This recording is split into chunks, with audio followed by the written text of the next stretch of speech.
My name is Lisa, and there was a time when I thought I had life figured out. I was the head of marketing at a prestigious firm, financially independent, and proud to contribute by single-handedly managing our mortgage. My husband, Ethan, and I shared what seemed like a loving, supportive relationship, and our lives felt stable and fulfilling.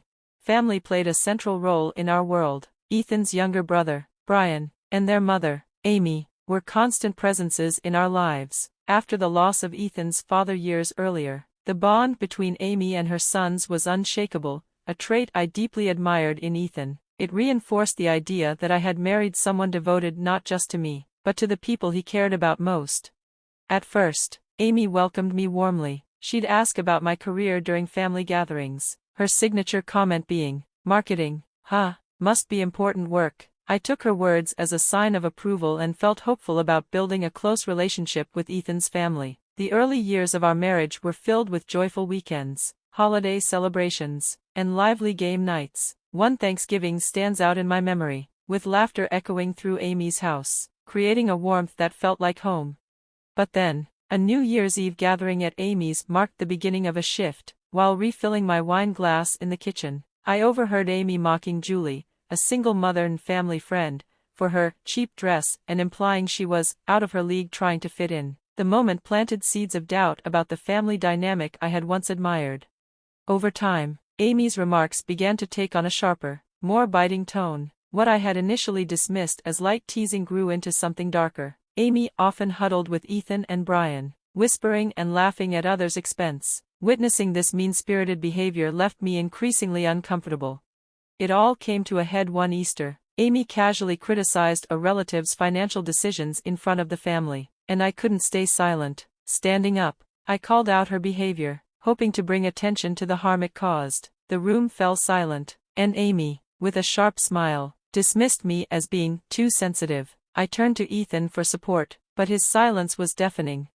From then on, family gatherings became a source of dread. I found myself sitting alone, nursing a drink while Ethan remained by his mother's side, though he'd occasionally throw apologetic glances my way. His lack of action hurt more than Amy's words. After one particularly tense dinner, I confronted him. "Why don't you ever stand up to her?" I asked, my voice breaking.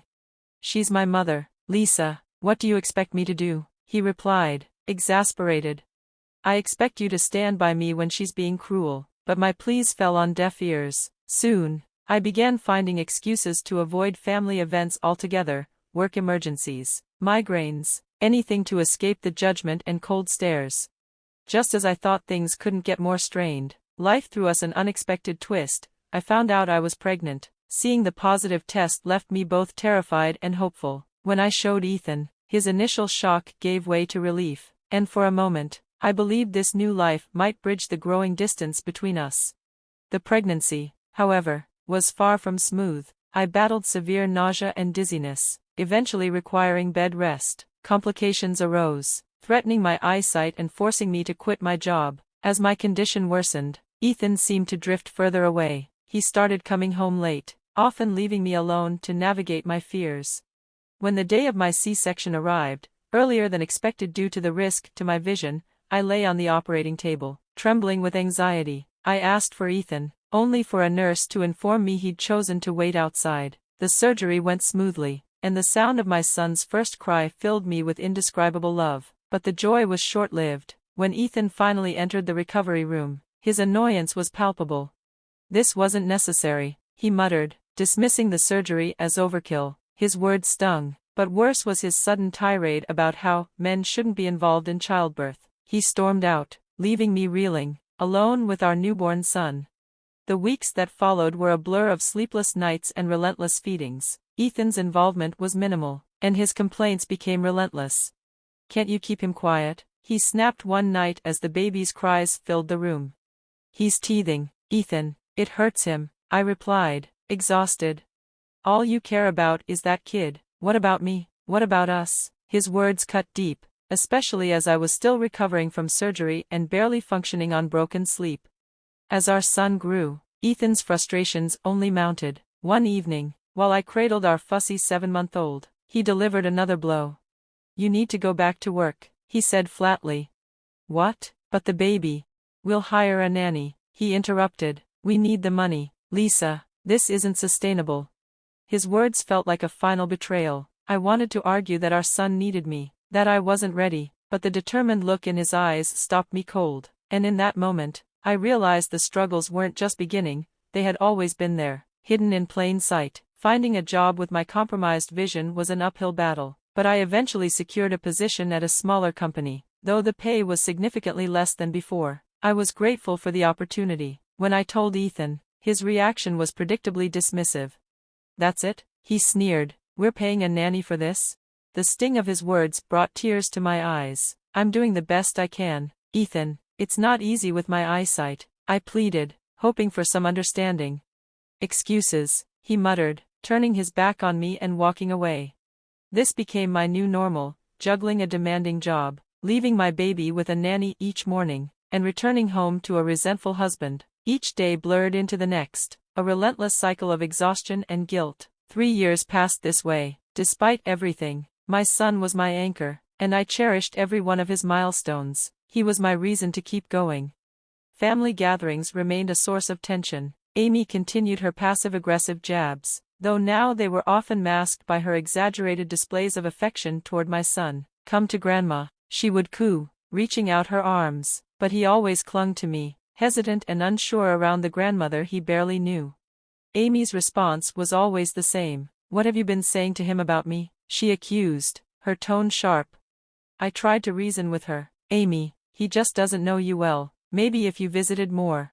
But she always cut me off. Don't blame this on me, she snapped, storming off to complain to Ethan, who rarely defended me. Then, on an ordinary Tuesday morning, I found myself staring at a pregnancy test. My heart pounded as the result confirmed my suspicion. I was pregnant again. A wave of fear crashed over me. My first pregnancy had been so difficult, my health so precarious. Could I endure it again? I called Ethan, my hands trembling. Ethan, I began cautiously, I'm pregnant. There was a pause before he replied, his tone flat and uninterested. Well, don't quit your job, we can't afford that. Then he hung up, leaving me staring at the phone in disbelief. This pregnancy was easier than the first. I managed to keep working despite my growing belly, determined to maintain some stability for our family. But as my due date approached, the emotional distance between Ethan and me grew wider. He spent more and more time at his mother's house, often returning home late with flimsy excuses. One evening, after a particularly long day, I asked him for help. Ethan, could you read him a bedtime story? I'm exhausted. He barely glanced at me before replying, Can't. Mom needs me to help with some furniture. Don't wait up. And just like that, he was gone, leaving me alone with my son and the mounting weight of my emotions.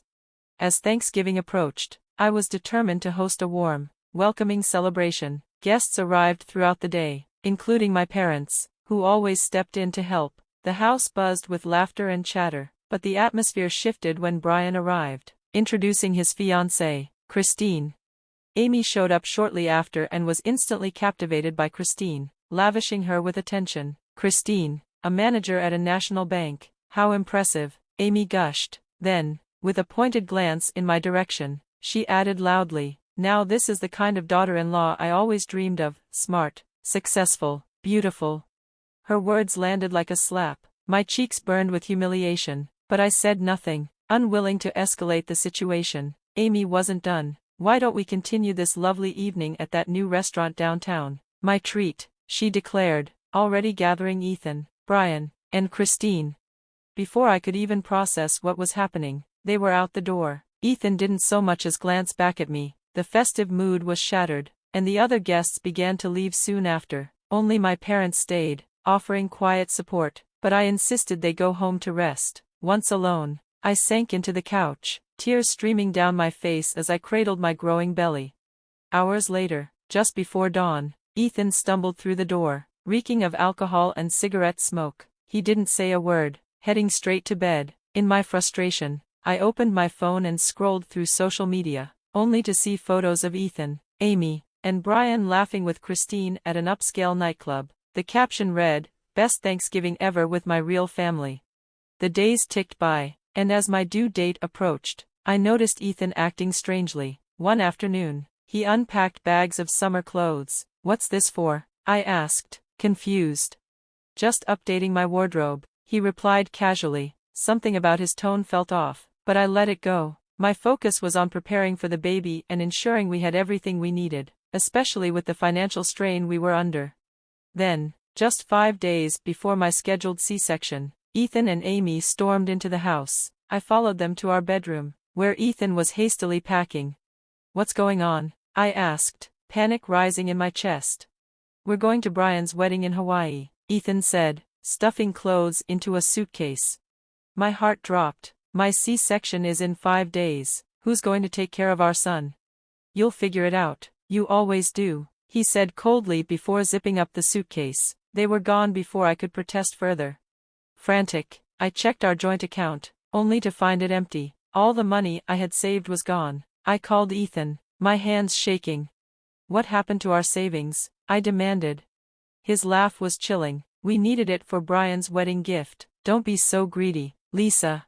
The line went dead, and as despair set in, a sharp pain ripped through my abdomen. Looking down, I realized my water had broken. Panic surged as I dialed for emergency services, clutching my phone with one hand and my belly with the other. At the hospital, the chaos of the delivery room mirrored the turmoil in my heart. Doctors moved urgently, their voices a blur as I fought to stay calm. The only thought anchoring me was my unborn child, a tiny glimmer of hope amidst the storm. I woke to the gentle beeping of monitors and my mother's tear-streaked face hovering above me. "Lisa," she whispered, clutching my hand tightly. "You're okay. The baby's okay." The weight of what had happened settled over me like a heavy blanket. I had nearly lost my life, and my baby had come perilously close to being lost as well. 5 days after the emergency C-section, I was feeling surprisingly resilient. The doctors were impressed with my recovery and cleared me to go home. During this time, Ethan hadn't called, not to check if I was alive, nor to ask about his newborn son. The clarity of what our marriage had become was undeniable. It was over. I called my parents, who immediately welcomed me and the boys into their home. They provided a safe haven, not only physically but emotionally. As they lovingly cared for their grandsons, I took the time to rest and begin researching divorce lawyers. Quietly, I started gathering the financial documents I would need. A week after I left the hospital, Ethan finally called. I ignored his first 5 attempts but answered on the 6th, more out of curiosity than obligation. "Where the hell are you? Why aren't you at home?" he barked, his tone a mix of anger and confusion. Calmly, I replied, "I'm at my parents' house with our sons." "I filed for divorce, Ethan." There was a moment of stunned silence before he erupted into mocking laughter. "Divorce? Are you serious? After everything I've done for you? Everything you've done?" I shot back, anger bubbling to the surface. "Like abandoning me before I gave birth? Or stealing our savings? Oh, get over it," he sneered. "I'll pay you back eventually. Besides, I don't even care anymore. I'm about to be rich." He launched into an excited rant about Christine's brilliant, new financial venture that would make him and his family wealthy beyond their dreams. "You never believed in me," he spat. "You always held me back. But guess what? I'm free now. And you? You're just a bitter, blind loser." The divorce proceedings were surprisingly straightforward. Ethan didn't contest much, likely because he was too consumed by dreams of future wealth. The judge awarded me the house, given that I had been solely responsible for the mortgage payments. Ethan returned the stolen money and was ordered to pay alimony, though his compliance was grudging at best. The day I moved back into what was now my house, Ethan was there packing the last of his belongings. "Enjoy this dump," he jeered, hefting a box into his car. "I'll be in a mansion soon, swimming in cash. You'll see what you missed out on." As the door closed behind him for the final time, a profound sense of relief swept over me. The house felt brighter, freer, a sanctuary finally rid of his shadow. 1.5 years passed. Life for me and my boys had settled into a steady, if challenging, rhythm. I returned to work, found a balance between my career and motherhood, and built a life centered on love and stability. Then, on an ordinary Tuesday, a news alert lit up my phone. The headline stopped me in my tracks. Local banker exposed as fraud leaves family in ruins. The article detailed a massive con orchestrated by Christine, who had duped Ethan, Brian, and Amy into investing every penny they had into a non-existent financial venture. The story laid bare her deceit. The bank was a facade, her credentials fabricated, and her promises empty. She had vanished, leaving behind forged documents and millions in stolen funds. The fallout was catastrophic. Ethan, Brian, and Amy lost everything. Amy's house, their cars, and even their personal belongings were seized by creditors. They had mortgaged Amy's home to fund the scheme and taken out additional loans to pay for Brian and Christine's extravagant Hawaii wedding. Now, they faced overwhelming debt and public humiliation. I couldn't help but feel a bittersweet sense of vindication. The very people who had belittled and betrayed me had been undone by their own blind ambition. Then, as if the universe hadn't already proven its point, my phone rang. It was Amy's number. Against my better judgment, I answered. "Lisa," Amy's voice was soft, almost unrecognizable. "We need your help. The children need their father and grandmother. You can't just abandon us, we're family. Family." The word twisted in my chest, dredging up memories of every slight, every abandonment. I took a deep breath before responding. "Family?" I said, my voice steady. "You weren't concerned about family when you left me pregnant and in danger. You weren't concerned about family when you stole my savings or humiliated me in front of everyone. My children and I are not your safety net." "Lisa, please," she began, but I cut her off. "No, Amy. I'm sorry for what you're going through, but it's not my responsibility. My priority is my boys, and I won't allow your instability to disrupt their lives. Don't call me again." I hung up and blocked her number. As I set the phone down, a deep sense of peace washed over me. For the first time in years, I felt truly free, free from their chaos, free from their cruelty. My life was my own, and my boys and I had a bright future ahead. It was finally, truly over.